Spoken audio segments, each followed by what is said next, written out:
En esta fecha se conmemora el comienzo de la guerra para la independencia de la República Dominicana. Se celebra la valentía, se celebra la fuerza, el coraje, el orgullo y la victoria. Se celebra la vida y el sacrificio de todos que en este entonces lucharon para la libertad del país.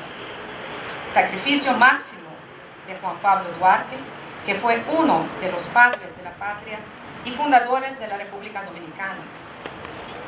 Juan Pablo Duarte supervisó y financió la guerra de la independencia llevada a cabo por sus compañeros de lucha, lo que derivó en su ruina económica y de su familia. Eso es sacrificio. En la República Dominicana se celebra esta fecha en grande y aquí en Aruba también.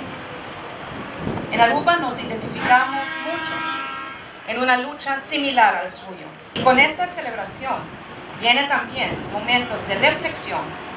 La República Dominicana, al igual que Aruba, estamos enfrentando retos. Y en estos momentos debemos dejarnos inspirar por la lucha por la libertad. Y ojalá que esta lucha les inspire a todos en la República Dominicana y aquí para superar los retos actuales. Los lazos entre la República Dominicana y Aruba son muy estrechos. Son lazos familiares, culturales y económicos.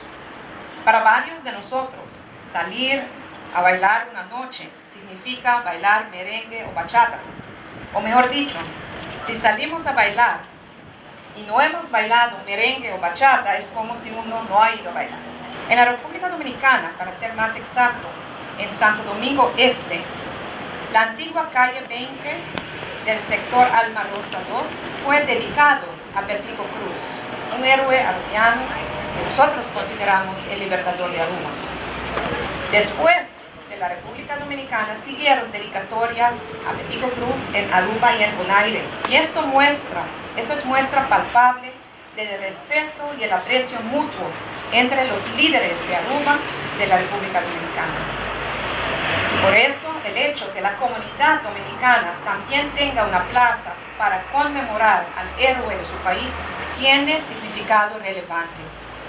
Esto estrecha los lazos aún más entre Aruba y la República Dominicana. En Aruba hay una comunidad dominicana que se ha establecido ya por muchos años, de diferentes generaciones. Muchos que dejaron su hogar, su familia, para venir a Aruba, para ayudarnos a desarrollar nuestra economía. Y ustedes que hicieron de Aruba su país de residencia. Y como dijo el señor Petico Cruz, arubiano no es solamente el que haya nacido en Aruba. Si uno haya nacido en otro país y ha hecho de Aruba su hogar, también es arubiano.